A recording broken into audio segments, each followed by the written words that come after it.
Hello everyone, Xenoglaive here, and today I am going to talk about this absolute underrated banger called Final Fantasy XVI.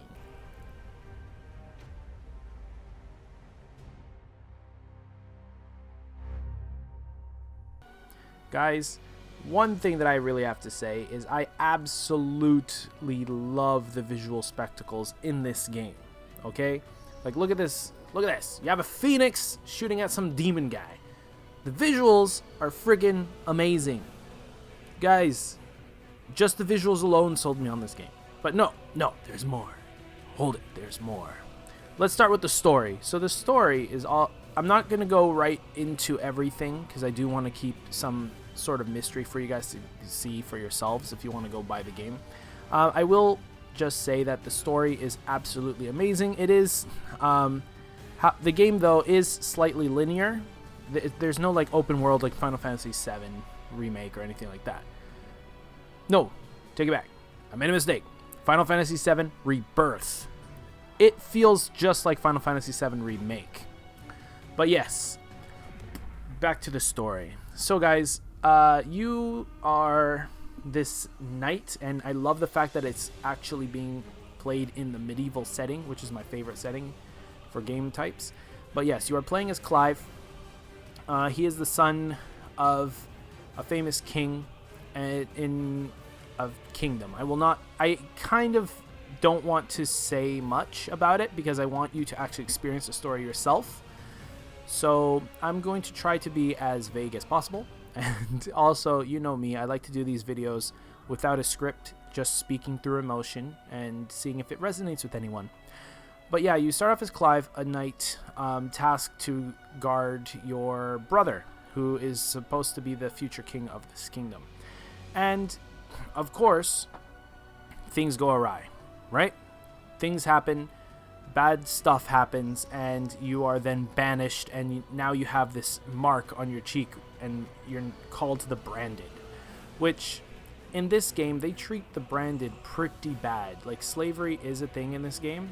I don't know if I'm allowed to say that, but I will kind of say it just for this review. So sorry, YouTube.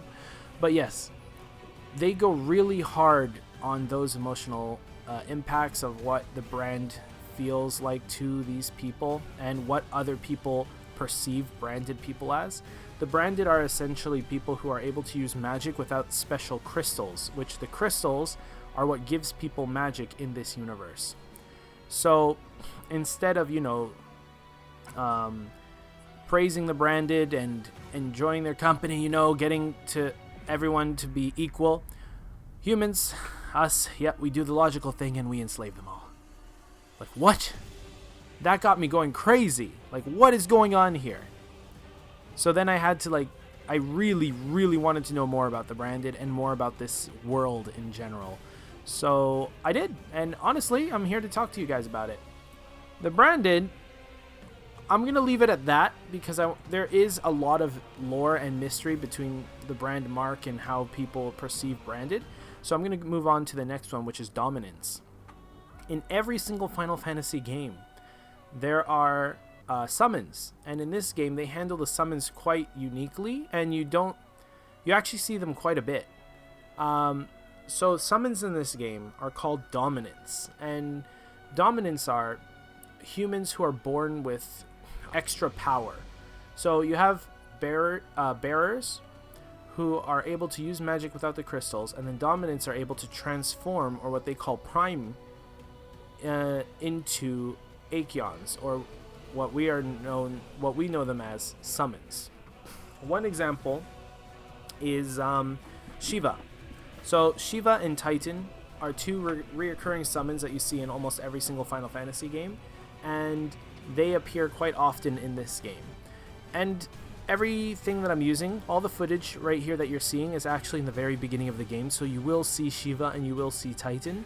I'm not going to tell you about any others, but yes, you see those two come up, and you also meet their dominance very early on. So, back to priming. Basically, priming is the act of transforming into the summon itself. So when a person primes, they actually physically transform into the summon.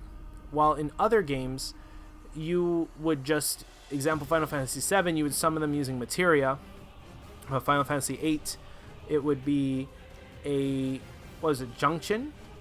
But in this game, it's a physical ability that only certain people have. And each nation or each kingdom has a dominant. Each kingdom uses the dominant to acquire power. So in a way, they're enslaved, but they also have royalty rights. Well, some of them. For taking to the board.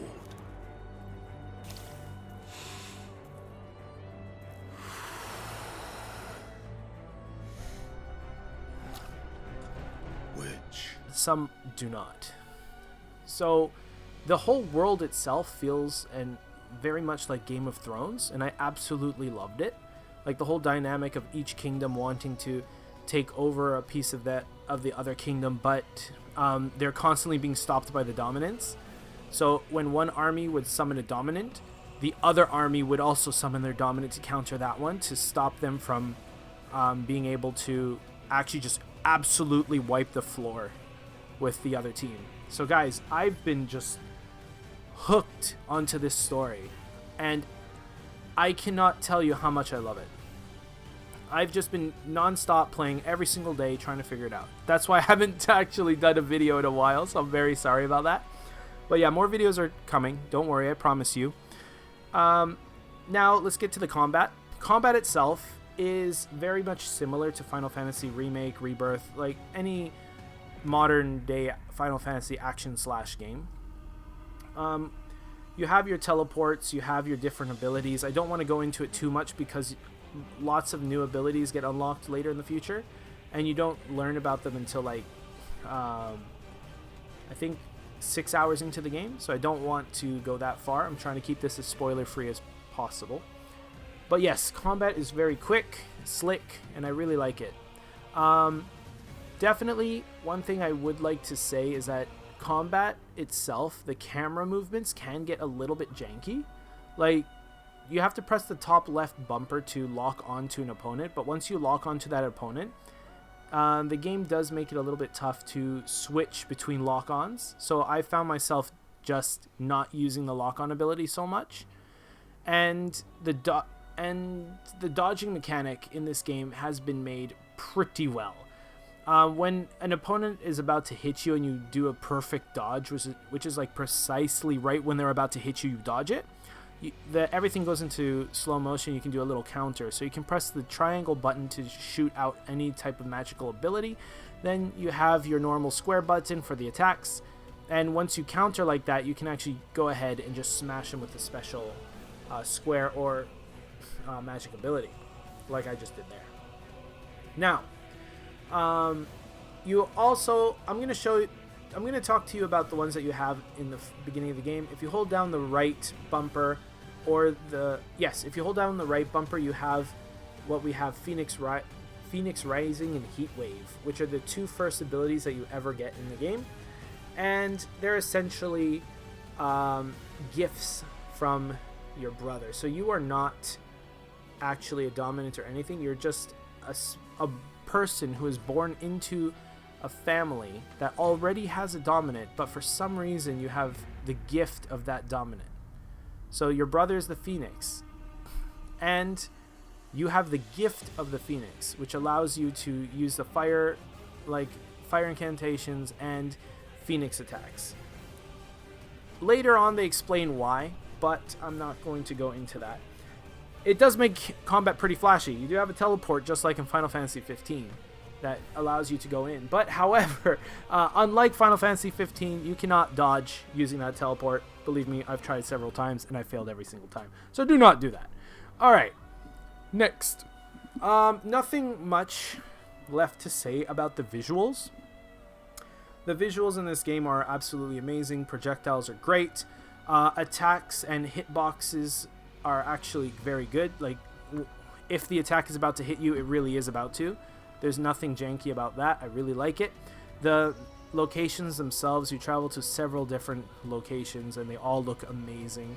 Each location got me invested, and I wanted to do the side quests in each location, which also brings me into the transformations. The dominant transformations look absolutely amazing. Like, I cannot stop using that word. when things transform, you feel it. Every hit you do, you feel it. It's just, the visuals are very, very good. There's nothing I can say. Nothing negative I can say about that. Well, it does allow me to move into the general questing system and stuff. So, this is where I'm going to get a little bit, just a little bit on the negative side of things. So, I really liked the questing system in Final Fantasy 15, and I really liked it in Final Fantasy VII Rebirth. But in Final Fantasy 16, they seem to have just, like, gotten a little bit worse. I don't know how to explain it. It's mostly just all run and kill certain enemy A and then come back. And they have this timed thing that if you want, you can just hold down the start button to teleport to the main quest giver and then complete your quest like that. But from what I've seen, yes, quests get you renown, and renown gets you more quests in the world, but personally I didn't find many of the quests very interesting. It was just run, kill this enemy, come back. Run, buy this item, come back. Run, kill this enemy to get this item, come back. So it was just a lot of run, kill enemy A, come back. And the travel times was just a lot. Yes, you can fast travel in the game, but it doesn't stop you from actually traveling quite a bit. Yes, you have a chocobo, but I found myself mostly running the whole way because the chocobo system, it felt a little bit clunky, so I just didn't use it. Well guys, I guess I've been going on too long anyway in this video, because this is going to be one of the longest ones that I've made. But I will say that Final Fantasy XVI is an excellent game with a great story and a little bit of DLC for you to finish off the story, because there are some areas that are unavailable until you get it. It will put off some people by being linear instead of open world, just like the other Final Fantasies. It will also feel a little bit weird when you complete quests and it stops a cutscene or anything just to say quest complete or level up and give you all the stats just like a normal RPG. However, even though with all those little quirks into it, I found Final Fantasy XVI's story absolutely amazing and a must play. You will fall in love with these characters, especially Clive. Clive as a protagonist is actually quite good. He has a troubled past which he's trying to overcome, which we all really love to see. And he has a bright future ahead of him, and he's a guy that generally, whatever he puts his mind to do, he will do. Personally, he's a good role model. But I digress. I want you guys to try it out. If you guys do try it out, please let me know what was your most favorite moment in the game down below. And if you enjoy these type of videos, please hit like and subscribe. It also helps me. I will be basically posting any type of game that I'm playing right now, anything that I really want to talk about, I will post it. But if there's any games that you guys want me to check out, please also let me know down below. Maybe I'll check it out and talk about it online. But yeah, I'll end it there. Talk to you guys on the next one.